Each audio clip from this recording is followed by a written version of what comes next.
ताजा Indian recipe स्वागत जनाऊँ आपण मानक।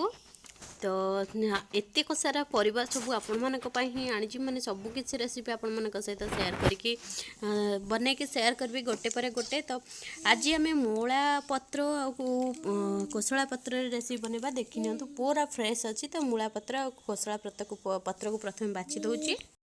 तो ये देखो मूला पत्र और कोसला पत्र को भल भाव में बाछिक धोई देती। गोटे बड़ बैगण को नहीं आपको हाथ आड करवा और किसी बिरी बड़ी आड कर बैगण को यही सेप्रे काटिकी एमती पानी में भिजे देती। आ मूला पत्र कोसला पत्र को एबे काटिबी। आ या सहित आम किसी प्याज ही आड करवा प्याज पकईकी आपको फ्राए करवा। फ्राए करने को टिके टाइम लगे किंतु प्रॉपर वे रे फ्राए कले बहुत ही टेस्ट लगे। तो बहुत लोग जानी ना ये रेसिपी से रेसिपी आपण मानक मु डेडिकेट करुच्ची। ये मूला पत्र और कोसला पत्र को भल भाव में काटी देछि। गोटे बड़ साइज रो प्याज को काटी नहीं कड़ाई बसई गैस ऑन कर देछि। एठी किसी सरसों तेल देली देखो बहुत कम तेल नहीं गोटे टीस्पून सरसों तेल नहीं जिते कम तेल आप यूज करें तेल मसला और सरिषा तेल ही खाଇବା तेल यूज करूँ। एबे तेल गरम हो गला आम एबे किसी सोरिष ऐड कर नौचे। पंचफुटण किंबा जीरा बिल्कुल भी ऐड करेंगे ना सोरिष ही ऐड करेंगे। तो सोरिष ऐड कलापर सोरिष फुटीगला आपड़ चाहिए लंका ये गोटे देपारे बट मु लंका स्किप करी कहीं मत राग पसंद नुहे। तो ये फुटीगला आम या प्याजटा को पकईदे या किसी समय फ्राए करवा या पूरा दरदर फ्राए करवा माने गोटे 1.5 मिनिट फ्राए करवा माने कंचा कंचा टाइप रो प्याजटा थिबो कहीं आमर मूला पत्रटा सहित प्याजटा सिझिले तार टेस्ट और फ्लेवर बहुत बढ़िया आसे। एबे इठी किसी बड़ी पकईदेवी। तो ये मुझे बिरी बड़ी 5-6 नहीं आपको पूरा पाउडर बन के पकई दूसरी देखी नियंतु। तो बिरी बड़ी पकईला या टिके फ्राए करनेबी। एबे आम टिके माने गोटे 30 सेकेंड फ्राए करनेला आम या बैगणटा को ऐड करदेबा।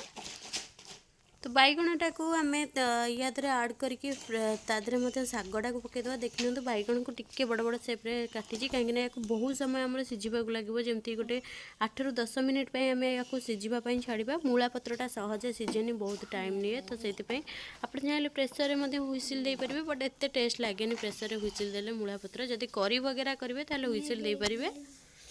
तो ये बैगणटा को टिके फ्राए करदेली गोटे मिनिट तापर आम ये मूला और कोसला पत्र को दे दौजे या टिके फ्राए करदे। एबे मुझे आवश्यक मुताबक लुण जी आम दरकार देदेवी आ चीनी किसी ऐड करी। चीनीटा मूला पत्रटा टिके माने अबागिया लगे कषाया टाइप तो तार टेस्ट और फ्लेवर पर चीनी ऐड करची। चीनी ये गोटे पिंच ऐड कर देची या सब भल भाव में मिक्स करके या गोटे घोड़नी रे घोड़े देवा पूरा प्योरली लो फ्लेम बिल्कुल लो फ्लेम रे ही या छाड़ा सीझापी गोटे 7-8 मिनिट आदर सब पानी बाहर जाव से पानी रे ही मूला पत्रटा भलरे सीझीज। तो ये देखी नि 7-8 मिनिट है ही मुझे खोलिकी देखुची।